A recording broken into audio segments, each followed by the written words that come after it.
I am very pleased to extend my greetings to the Global Bioethics Initiative, who is organizing this timely event on advancing the policy debate on end-of-life care, and I commend the permanent mission of Romania for sponsoring it.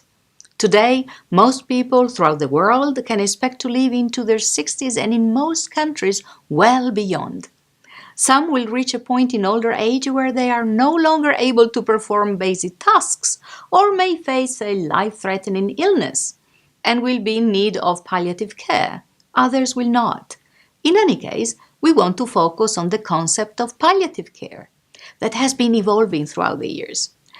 Where it previously focused on people with terminal illnesses and/or institutional or specialist care, the scope of palliative care today has expanded to include a wide range of health conditions, care settings, and caregivers groups. Not only does it now aim at improving the quality of life for patients, but also their families throughout prevention and relief of physical, psychosocial, and/or spiritual suffering. The World Health Organization has issued a World Report on Aging and Health in 2015, and by looking at that, we can learn that the need for palliative care is growing worldwide. According to the World Health Organization's 2015 World Report on Aging and Health, around 40 million people need palliative care every year, and approximately 80% live in low and middle income countries, and some 67% are aged 60 years or older.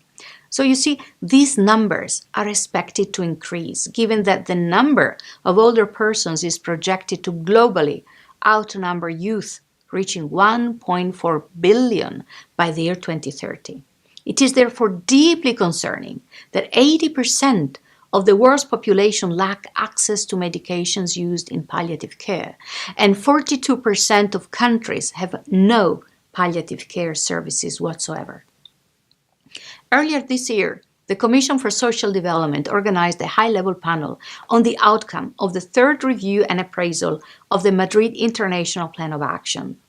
The global review highlighted the right to end-of-life palliative care and the dignified death as one of the key emerging issues.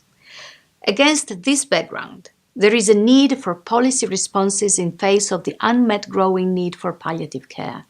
Policies play an important role in providing direction to the palliative care development processes and in the sustainability of its services and supplies. It is important that countries increase access to palliative care through its integration within existing healthcare services that pay special attention to the specific needs and preferences of older persons.